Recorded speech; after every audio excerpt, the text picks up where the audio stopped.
মাত্র একটি ডিম আর ঘরে থাকা সামান্য কিছু উপকরণ দিয়ে চায়ের কাপে এত সুন্দর কেক বানানো যায়, এটা আমি না বানালে বুঝতেই পারতাম না। আসসালামু আলাইকুম প্রিয় দর্শক, আশা করছি সবাই অনেক ভালো আছেন। আজকে আপনাদের সাথে আমি একটা tea time cake recipe share করব, যেটা বানানো খুবই সহজ, কিন্তু ছোট বড় সকলেই খুব পছন্দ করবে। তো চলুন দেখিয়ে দিচ্ছি আজকের এই সহজ টি টাইম কেক রেসিপি। প্রথমেই একটি ব্লেন্ডার জার নিয়ে নিয়েছি আর জারের মধ্যে একটা ডিম ভেঙে দিয়ে দিচ্ছি। ডিমটা দেয়া হয়ে গেলে এখন দিয়ে দিচ্ছি চিনি হাফ কাপ। চিনিটা কম বেশি আপনারা দিতে পারেন, তবে এখানে হাফ কাপ চিনি যথেষ্ট। তেল দিয়ে দিয়েছি হাফ কাপ। দিয়ে দিচ্ছি নর্মাল টেম্পারেচারে থাকা হাফ কাপ লিকুইড দুধ। এখানে আমি 2 স্লাইস লেবু নিয়েছি আর লেবুটা চিপে আমি 2 টেবিল চামচ মতো লেবুর রস দিয়ে দিচ্ছি। আপনারা চাইলে লেবুর পরিবর্তে ভিনেগার ব্যবহার করতে পারেন। সেক্ষেত্রে 1 টেবিল চামচ ভিনেগার দিয়ে দিবেন।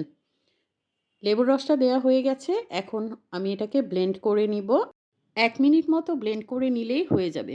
তো আমার এটা ব্লেন্ড করে নেওয়া হয়ে গেছে। এখন আমি ব্যাটারটাকে একটা বোলে ট্রান্সফার করে নিচ্ছি। ব্যাটারটা বোলে ঢালার পর এবার শুকনো উপকরণগুলো অ্যাড করব। যেকোনো ধরনের কেক বানানোর সময় শুকনো উপকরণগুলো অবশ্যই চেলে নিতে হয়, এতে করে কেকের রেজাল্ট খুব ভালো আসে। তো আমি একটা ঝাঁঝরি নিয়ে নিয়েছি আর দিয়ে দিয়েছি 1 কাপ ময়দা, স্বাদমতো লবণ, 2 টেবিল চামচ মিল্ক পাউডার, হাফ চা চামচ বেকিং পাউডার আর খুব সামান্য অর্থাৎ 1 চিমটি পরিমাণ বেকিং সোডা। এখন সবগুলো উপকরণ একসাথে চেলে নিচ্ছি। চেলে নেওয়া হয়ে গেছে। এখন হচ্ছে ব্যাটারটাকে আমি ভালো মতো একটা হ্যান্ড হুইক্স দিয়ে মিশিয়ে নিব। আচ্ছা, মেশানোর সময় একটু খেয়াল রাখতে হবে এর ভেতরে যেন কোনো লাম্পস না থাকে। যদি লাম্পস থাকে তাহলে কিন্তু কেকটা ভালো হবে না। তো এইজন্য সুন্দর করে ভালো মতো হ্যান্ড হুইক্স দিয়ে একটু সময় নিয়ে সবগুলো উপকরণ ভালো মতো মিশিয়ে একটা স্মুথ ব্যাটার তৈরি করে নিতে হবে। আচ্ছা, ব্যাটারের কনসিস্টেন্সিটা ঠিক এরকম হবে। আপনারা দেখেই বুঝতে পারছেন নিশ্চয়ই। ব্যাটার তৈরি হয়ে গেছে, এটাকে এক সাইডে রেখে দিচ্ছি।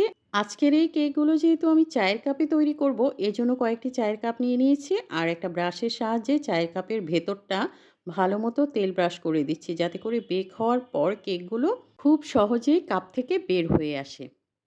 তো সবগুলো কাপে আমি তেল ব্রাশ করে নিয়েছি। এখন ব্যাটারটা ঢালতে হবে। কাপে ব্যাটার ঢালার জন্য আমি একটা মেজারমেন্ট কাপ ব্যবহার করছি। আপনারা যেকোনো চামচ দিয়ে ব্যাটারটাকে কাপে ঢালতে পারেন।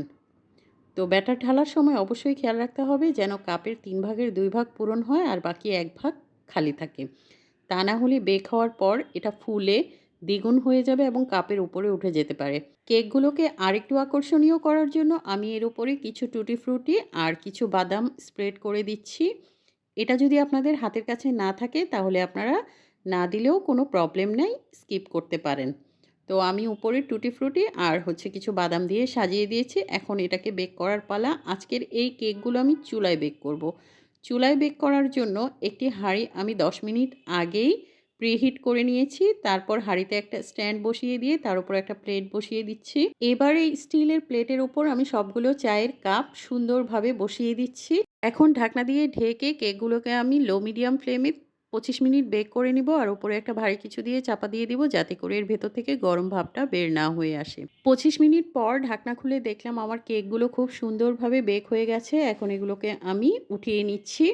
আপনারা চাইলে এই কেকগুলোকে ওভেনে বেক করতে পারেন আর সেক্ষেত্রে 170 ডিগ্রি সেলসিয়াস তাপমাত্রায় 15 থেকে 20 মিনিট বেক করে নিলেই হয়ে যাবে। মাশাআল্লাহ, দেখেন কেকগুলো কত সুন্দর বেক হয়েছে আর এর ওপরের রংটা এত সুন্দর হয়েছে। আচ্ছা, এই কেকগুলো এখন অনেক গরম। এগুলোকে আমি এখন কাপ থেকে বের করব না। একটু ঠান্ডা হয়ে গেলে তারপর হচ্ছে কাপ থেকে বের করে নিব। আর ঠান্ডা হলে এগুলো এমনি এমনি কাপ থেকে বের হয়ে আসবে হাত দিয়ে একটু চাপ দিলেই।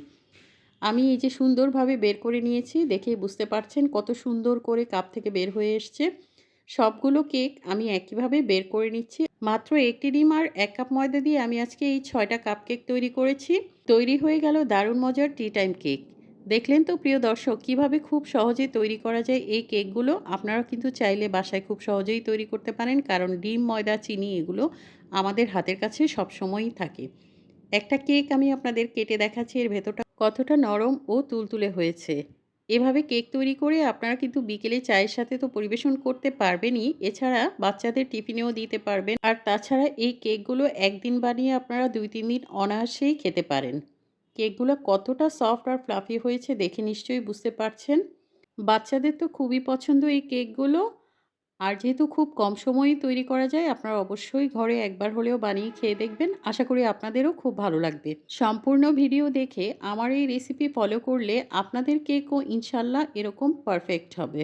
আমার এই কেকগুলো কিন্তু খেতে ভীষণ ইয়াম্মি হয়েছিল। আশা করি আমার আজকের এই টি টাইম কেক রেসিপি আপনাদের ভালো লেগেছে। আর ভালো লাগলে অবশ্যই লাইক, কমেন্টস ও শেয়ার করে পাশে থাকবেন। নতুন রেসিপি দেখার জন্য পেজ ফলো করবেন। আর আমার ইউটিউব চ্যানেলটি সাবস্ক্রাইব করার অনুরোধ রইল। সবাইকে অনেক ধন্যবাদ। সবাই অনেক ভালো ও সুস্থ থাকবেন। আল্লাহ হাফেজ।